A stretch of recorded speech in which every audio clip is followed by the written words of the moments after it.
अस्सलाम वालेकुम, this is doctor Wasim. अस्सलाम वालेकुम, दिस इज़ डॉक्टर मासूमा। नई वीडियो के साथ आपकी खिदमत में हाजिर है। आज का जो टॉपिक है वो भी बड़ा इंटरेस्टिंग है क्योंकि बहुत सारे लोग हमें मैसेज करते हैं, हमसे पूछते हैं कि भाई स्किन को अच्छा करने के लिए, फ्रेश करने के लिए हमें क्या क्या करना पड़ेगा।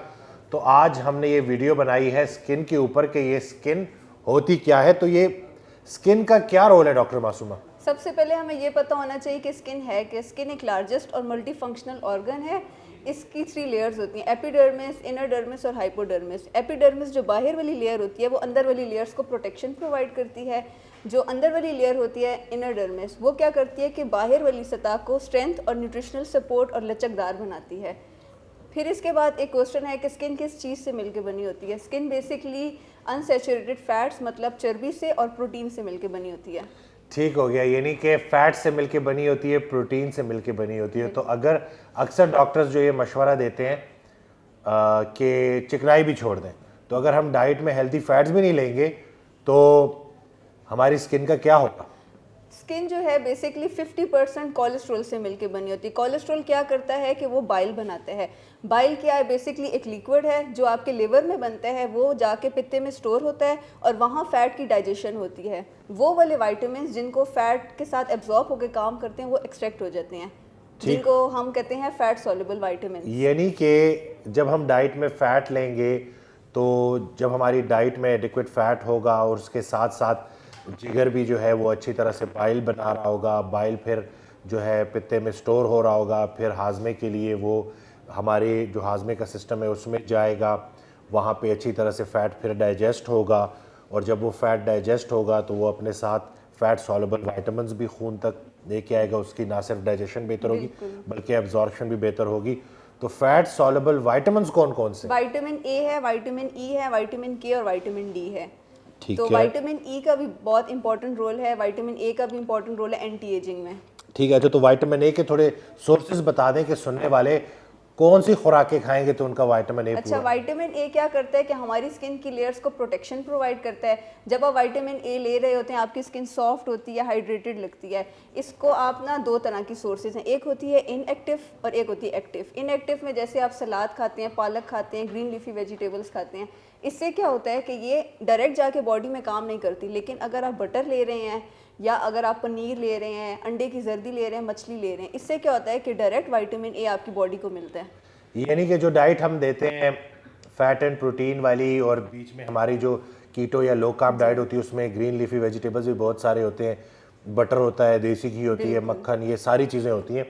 तो यानी कि हम जब ये डाइट में कंज्यूम करेंगे तो हमारा विटामिन ए भी पूरा होगा। बिल्कुल। और एक जीन जो कोलेजन बनाती है, कोलेजन क्या एक ग्लू का काम करती है, आपकी स्किन को जो लचकदार बना रही है वो उसकी प्रोडक्शन भी विटामिन ए कंट्रोल कर रहा होता है। ज़बरदस्त। तो यानी कि ये हो गए विटामिन ए की। विटामिन ई के ज़रा सोर्सेज बता दें। विटामिन ई जो है एज एन एंटीऑक्सीडेंट काम करता है, हमें सूरज की छांव से बचाता है। जिन लोगों को स्किन के कैंसर्स हो रहे होते हैं, अगर वो विटामिन ई लेते हैं अपनी डाइट में तो उससे प्रोटेक्ट हो सकते हैं। इसको आप जो है नारियल के तेल में ले सकते हैं, पाम के तेल में, नट्स ले सकते हैं या सीड्स ले सकते हैं। ठीक हो गया। विटामिन सी भी अक्सर हम अपने पेशेंट्स को जो है जो स्किन को इम्प्रूव करना चाहते हैं, तो विटामिन सी के क्या बेनिफिट्स हैं? विटामिन सी क्या है? ये वाटर सॉल्युबल विटामिन है। विटामिन सी क्या करता है? आपकी स्किन को सूरज की छांव से बचाता है, कैंसर से बचाता है। अगर आप विटामिन सी 500 mg डेली लेते हैं डॉक्टर एरिक बर्ग की स्टडी के अकॉर्डिंगली, तो क्या होता है कि 80% रिंकल्स की जो अपीयरेंस है ना वो कम हो जाती है। यानी जो झुर्रिया है या जो स्किन जो आपकी उम्र के साथ साथ कमज़ोर पड़ रही होती है, तो अगर आप विटामिन सी 500 मिलीग्राम रेगुलरली लेंगे तो आपके रिंकल्स जो हैं वो भी ठीक हो जाएंगे। इसको आप जो है आप बंद गोभी लें, आप कैप्सिकम लें, शिमला मिर्च जो होती है, या आप लेमन का इस्तेमाल करें, या आप सप्लीमेंट्स ले लें तो आपको डायरेक्ट सोर्स मिलेगी विटामिन सी की। ठीक हो गया डॉक्टर मासूमा। ओमेगा 3 ये जो फ़िश ऑयल है, जो ये फैटी एसिड्स होते हैं जो हम अपने पेशेंट्स को देते भी हैं, फिर अक्सर हमसे पूछा जाता है, बहुत सारे लोग ये भी कहते हैं कि ये बहुत गर्म है, इसके कोई नुकसान ना हो, तो ओमेगा 3 फ़िश ऑयल का स्किन के ऊपर क्या रोल है? ओमेगा 3 क्या करता है? आपकी स्किन के ऑयल्स को ना रेगुलेट कर रहा होता है। जैसे एक्जिमा के पेशेंट या डर्मेटाइटिस के पेशेंट होते हैं, अगर ओमेगा 3 अपनी डाइट में लेते हैं तो इनको सूथिंग इफेक्ट प्रोवाइड करता है। ठीक हो गया। अच्छा, अब ये तो चले हमने विटामिन्स की, फिश ऑयल की, पूरी स्किन की बात कर ली। एक ट्रीटमेंट प्रोटोकॉल जो हम जिसको हम एक इलाज का एक हमारा तरीका है कि जिसमें हम पेशेंट्स को फास्टिंग करवाते हैं।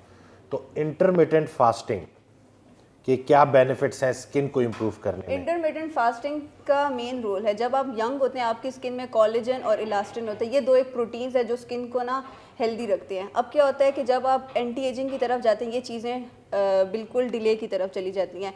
जब आप इंटरमिटेंट फास्टिंग करते हैं तो आपकी बॉडी में रिपेयर मोड स्टार्ट हो जाता है, बॉडी जो है डिफेंस मैकेनिज्म स्टार्ट करती है।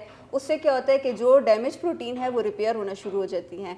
फिर उसके बाद अगर आप प्रोलॉन्ग इंटरमिटेंट फास्टिंग करते हैं उससे क्या होता है स्किन के जो स्टेम सेल्स हैं वो स्टिमुलेट होते हैं और न्यू सेल्स बन रहे होते हैं। मतलब कि हमारी बॉडी में फिर क्या ब्लड वेसल्स ब्लड का फ्लो अच्छा होता है, ऑक्सीजन मिलती है, न्यूट्रिएंट्स मिल रहे होते हैं स्किन को।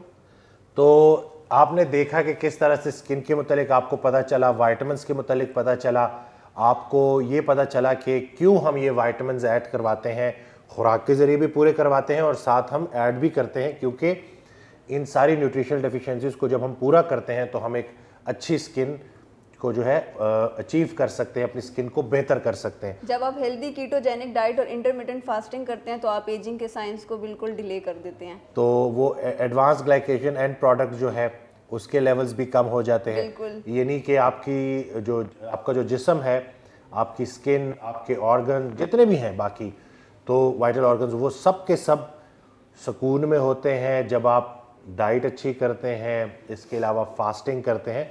जब आप प्रोटीन ले रहे होते हैं डाइट में, लेकिन आप अगर प्रोटीन के साथ फैट्स हमने जैसे बताया, लेकिन अगर आप हेल्दी सोर्सेज नहीं लेते फैट्स के, या आप फ्राइड फूड ले रहे हैं या आप स्टेक्स ले रहे हैं, तो उससे क्या होता है कि आपकी बॉडी में जो प्रोटीन बनती है वो स्टिकी प्रोटीन होती है, वो क्लॉग होना शुरू हो जाती है आपकी आंखों के पास, आपकी नर्व्स में, आपकी आर्टरीज में।